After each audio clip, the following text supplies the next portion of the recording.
coming up to 5 to 7. It is Wednesday morning. You're listening to Emma Britton here on BBC Radio Bristol. Now, it's being reported there's been a significant increase in cases of Lyme disease in the UK.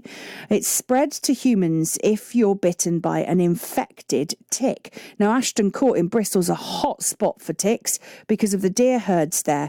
And a study of GP records suggests the condition may be 3 times more common than the current annual estimate across the country.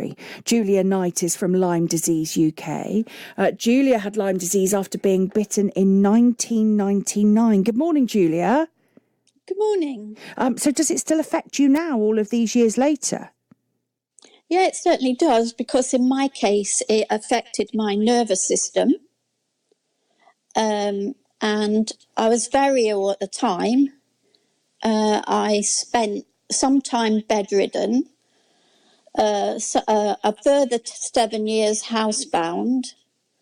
And although I've recovered quite a lot, it still affects me on a day-to-day basis. And we're trying to educate people to get them to understand how this happens, because is it only if you're bitten by an infected tick? So if you had a tick bite and a tick wasn't infected, you just might have a little rash for a while, but the tick needs to be infected? Yeah, so not all ticks are infected, but sadly they don't all carry a label saying whether they are or not. True. So the best thing to do is to prevent a tick bite if at all possible. And the best way to do that? The best way to do that is by first being aware in the first place.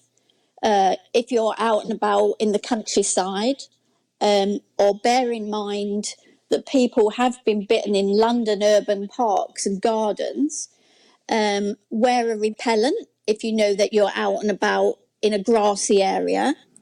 If you're in a wooded area, stick to pathways. Try and avoid the long grass, because that's where they sit, in long grass.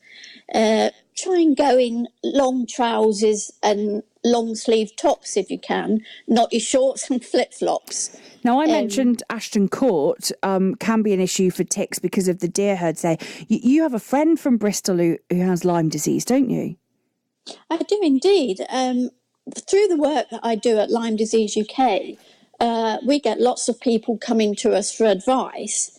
And about 2 years ago, somebody came to us, and it turned out to be a lady that I served in the Royal Air Force with more than 40 years ago. Wow. The lady did live in your Bristol area. She'd been to 5 different GPs who all dismissed the possibility of Lyme disease.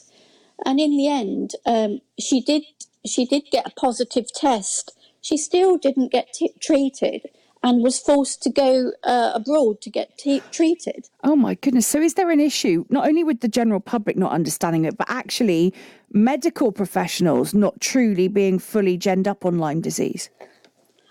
I think it is a problem, yes. I think many GPs don't even have it on their agenda, and they test for other things or say, no, that's not Lyme disease, or you can't get Lyme disease in this area.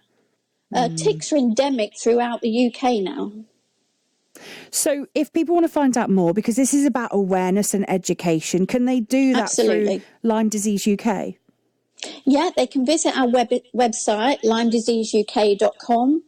They can find us on Facebook, Instagram and Twitter.